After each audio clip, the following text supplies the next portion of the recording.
The other day, my friend was telling me a story about this dumb guy she works with. Now she's a waitress over at that new barbecue place near the park. You know, the one with the really great ribs. Anyhow, one of the waiters there is, in her words, a total drip. On days when they're very busy, he often stands and does nothing. I got the feeling she sort of hated him.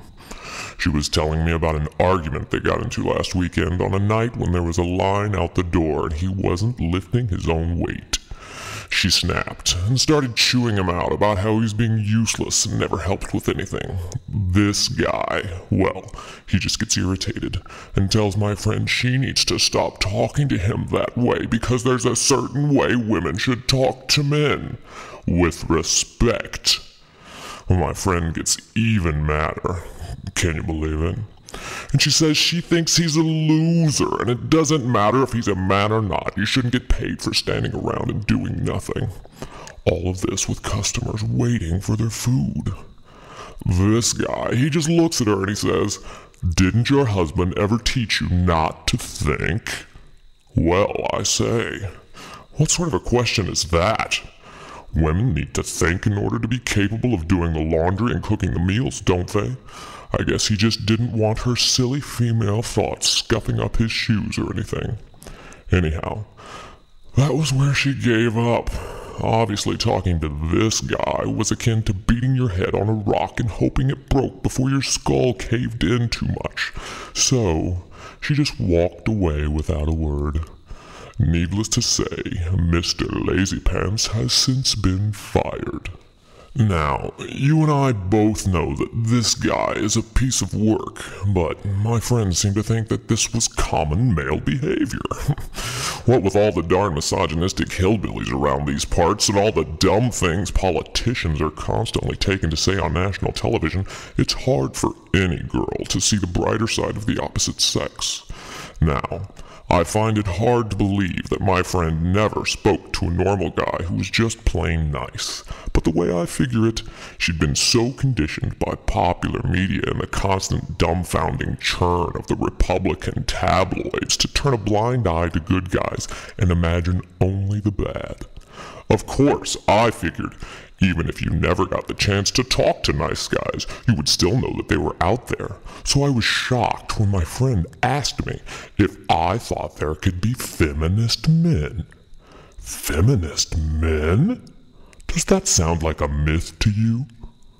I'd hate to think it's turning into one, so let's debunk the myth, shall we? What is feminism, really? Look up the definition on Google and you're bound to find something along these lines. The advocacy of women's rights on the grounds of political, social, and economic equality to men. Then you're probably going to find some radical article claiming that all feminists are man-haters, and they just want to destroy the age-old structures of the home, much like the gays are trying to do by getting married. Stuff will come up like this complete gem of a quote by Pat Robertson. The feminist agenda is not about equal rights for women. It's about a socialist, anti-family political movement that encourages women to leave their husbands, kill their children, practice witchcraft, destroy capitalism, and become lesbians. We all appreciate your opinion, Pat, but really, you just threw gas on the fire. By saying nasty, hateful things like this, Pat is just proving to all those women out there that men are only capable of evil, and the feminist man is truly a myth. Search further, and you'll even find quotes like, "All men are rapists, and that's all they are," by Marilyn French.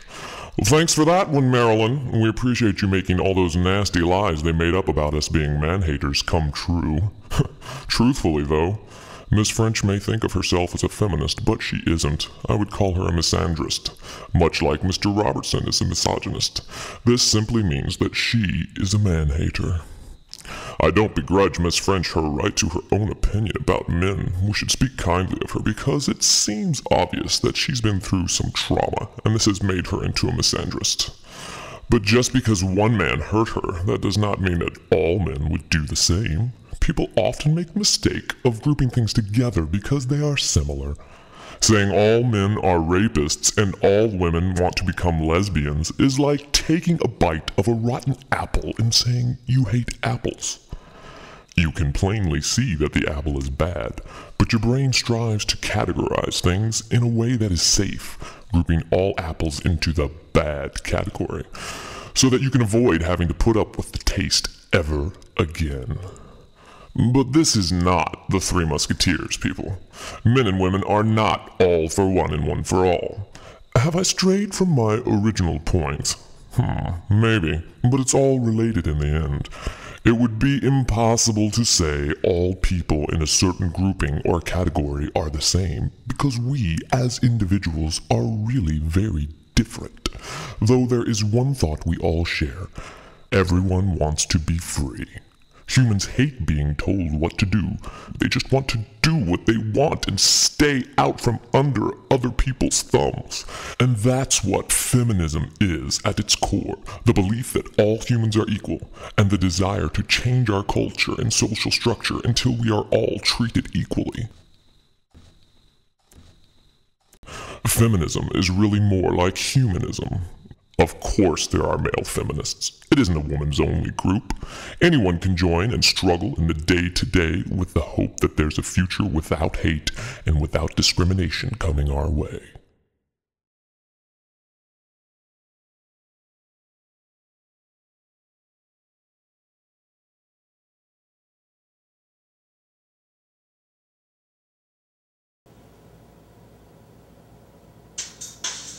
Dance.